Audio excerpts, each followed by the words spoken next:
Assalamualaikum warahmatullahi wabarakatuh. Saya Dika Febriana Lelitasari dari Prodi Akuntansi Syariah 2 Angkatan 20 Fakultas Ekonomi dan Bisnis Islam. Di sini saya ingin mereview tugas-tugas dari tugas-tugas peradaban Islam yang diampu oleh Pak Abdul Wadud Nafis.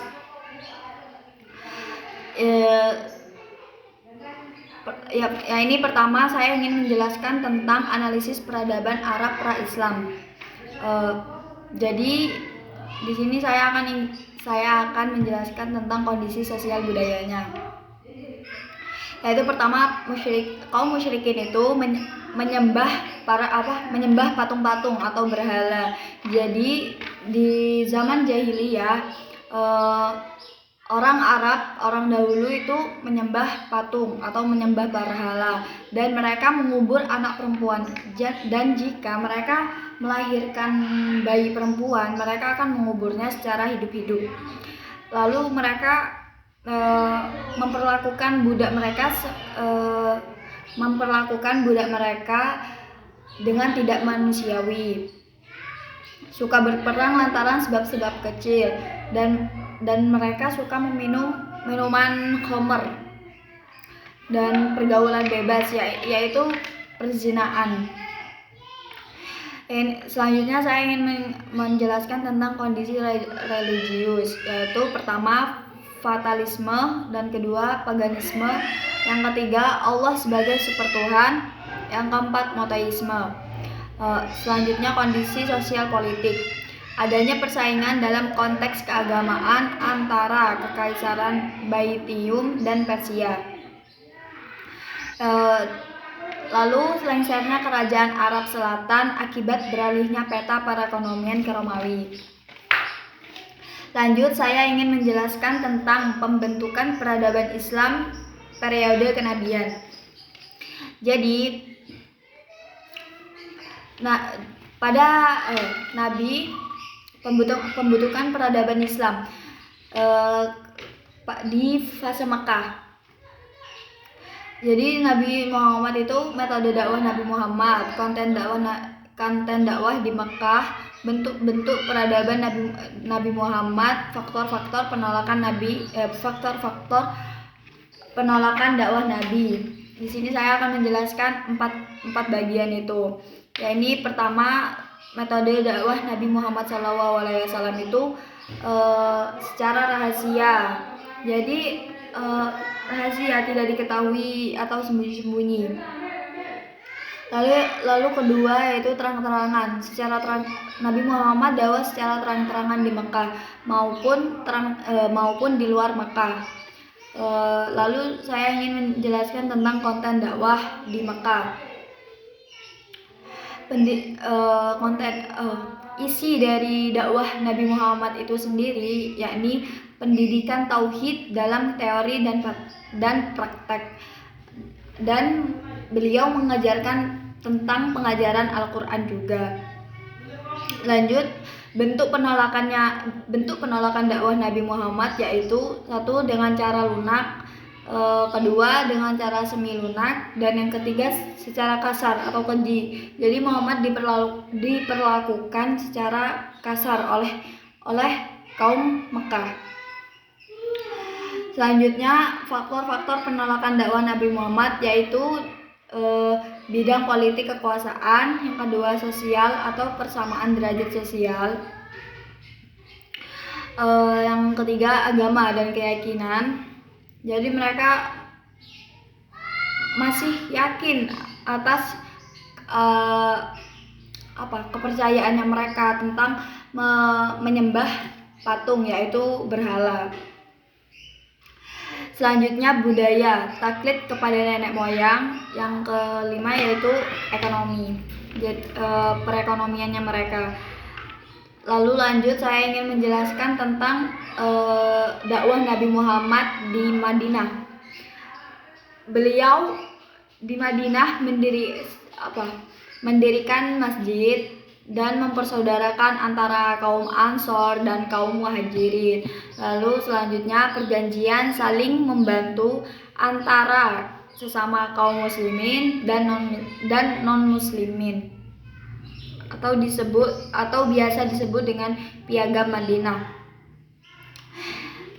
Yang keempat, meletakkan dasar-dasar politik, ekonomi dan sosial untuk masyarakat baru. Yang kelima, mengadakan perjanjian dengan seluruh penduduk Madinah. Dan selanjutnya, memperkuat kekuatan militer. Pembentukan peradaban Islam pada masa kenabian yaitu madrasah ilmiah atau madrasah Al-Arqam, madrasah Masjid Nabawi. Yang kedua yaitu Nabi Muhammad SAW sebagai pemimpin. Jadi beliau itu menjadi pemimpin bagi mereka. Dan yang ketiga yaitu penerapan syariah. Lanjut, di sini saya ingin menjelaskan tentang perkembangan peradaban Islam pada pemerintahan Khulafaur Rasyidin. Pengertian dari Khulafaur Rasyidin itu sendiri yaitu Khulafaur Rasyidin itu berasal dari kata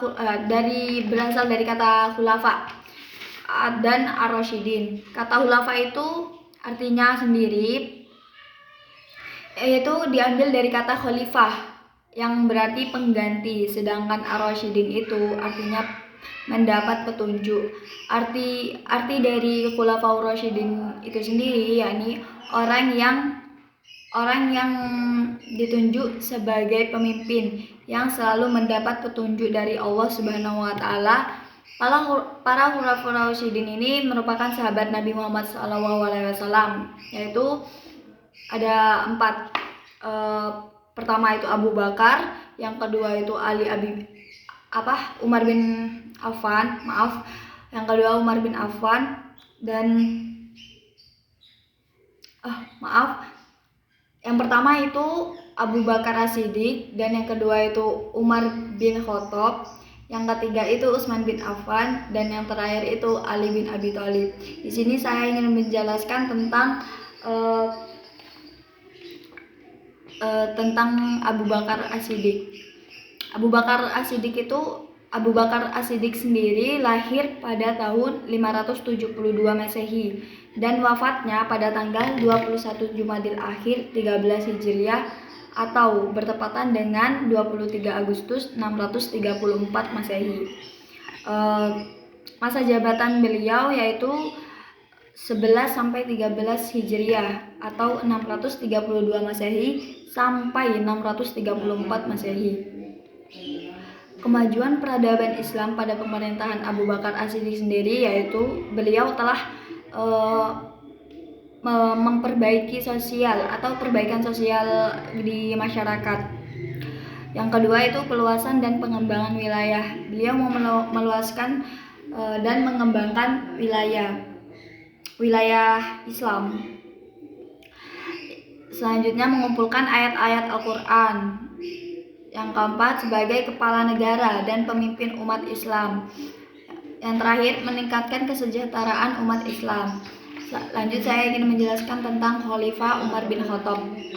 Umar bin Khattab sendiri lahir pada tahun 579 Masehi dan wafat pada tahun 23 Hijriah atau bertepatan dengan 3 November 644 Masehi. Masa jabatan beliau 13 Hijriah sampai 23 Hijriah atau bertepatan dengan tahun 634 Masehi sampai 644 Masehi. Peradaban Islam pada pemerintahan Umar yakni beliau telah memajukan ada kemajuan politik, penataan struktur pemerintahan, meningkatnya kemajuan sosial, meningkatnya kemajuan pengetahuan, dan meningkatnya kemajuan agama Islam, dan meningkatnya kemajuan perekonomian. Yang ketiga, saya ingin menjelaskan tentang Khalifah Utsman bin Affan, yaitu beliau dijuluki dengan nama Dzunur Ain, yaitu yang punya 2 cahaya. Kenapa? Karena beliau menikahi 2 putri Nabi Muhammad SAW. Beliau lahir pada tahun 577 Masehi yang bertepatan pada 12 Dzulhijjah 35 sebelum Hijriah, wafat 35 Hijriah atau bertepatan dengan 656 Masehi. Masa jabatan beliau 23 Hijriah sampai 35 Hijriah atau bertepatan pada tahun 644 Masehi sampai 656 Masehi. Peradaban Islam pada pemerintahan Utsman bin Affan yaitu memperluas wilayah kekuasaan Islam dan memperluas Masjid Nabawi dan Masjidil Haram. Lalu membukukan dan meresmikan mushaf yang biasa disebut dengan Mushaf Utsman. Dan setiap hari Jumat beliau membebaskan atau memerdekakan seorang budak, yaitu Bilada, yang biasa disebut dengan Bilada. Lanjut, saya ingin menjelaskan tentang Khalifah Ali bin Abi Thalib. Ali bin Abi Thalib ini adalah sepupu Rasul sekaligus menantu dari Rasulullah SAW. Beliau lahir pada 23 Masehi dan wafat pada tahun 40 Hijriah atau bertepatan dengan 661 Masehi. Masa jabatan beliau 35 Hijriah sampai 40 Hijriah atau bertepatan dengan 656 Masehi sampai 661 Masehi. Peradaban Islam pada pemerintahan Ali bin Abi Thalib yaitu mengaktifkan kembali sistem distribusi pajak tahunan, lalu selektif dalam seleksi gubernur dan pengawalnya. Yang ketiga, sistem renumerasi atau penyempurnaan gaji pada pegawainya dan menjunjung tinggi kepentingan rakyat. Mungkin cukup sekian referensi dari saya. Apabila ada kesalahan kata, mohon maaf sebesar-besarnya. Wabillahi taufik wal hidayah. Assalamualaikum warahmatullahi wabarakatuh.